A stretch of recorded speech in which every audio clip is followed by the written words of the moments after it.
শীত আইসা শীত চুলাও যাইতেছে। এখন আমার জামাইয়ের শাশুড়ি আম্মার ইচ্ছা হইছে মেয়ে জামাইরে পিঠা বানায় খাওয়াবে। কিন্তু মেয়ের জামাইয়ের তো সময় নাই পিঠা খাইতে যাওয়ার শ্বশুরবাড়ি। তাই অল্প স্বল্প কয়েক রকমের পিঠা বানায় জামাইয়ের বাড়ি পাঠায় দিছে। যাই হোক, পিঠা তো খাওয়াইতে হবে।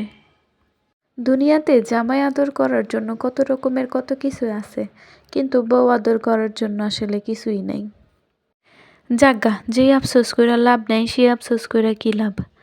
তো এই যে পিঠাগুলা সেমাই পিঠা, এই পিঠাগুলা বানাইতে কি যে কষ্ট হয় তা বলার বাহিরে। অবশ্য মজার জিনিস বানাইতে গেলে যেমন কষ্ট, খাইতে গেলে তেমন মজাই হয়। সেমাই কুলোই পিঠার জন্য সেমাই, আর এদিকে এগুলোও বানানো হয়েছে ছোট ছোট করে, আবার বড়গুলোও বানানো হয়েছে শুধু তেলে ভেজে খাওয়ার জন্য। ঘোড়ার ডিম এস্থেটিক ভিডিও তো বানাইতে পারি না, তাই এরকম আওলা ঝাওলা সব ভিডিও হয়েছে। অনেকগুলো পিঠা একসাথে বানানোর কারণে কোনটা রেখা কোনটার ভিডিও নিব তাই বুঝতে পারি নাই। ছোট ছোট কয়েকটা ক্লিপ নিয়েছিলাম, সেটার সাথে অ্যাড করে দিলাম। সবাইকে শীতের শুভেচ্ছা আর পিঠা খাওয়ার দাওয়াত রইল।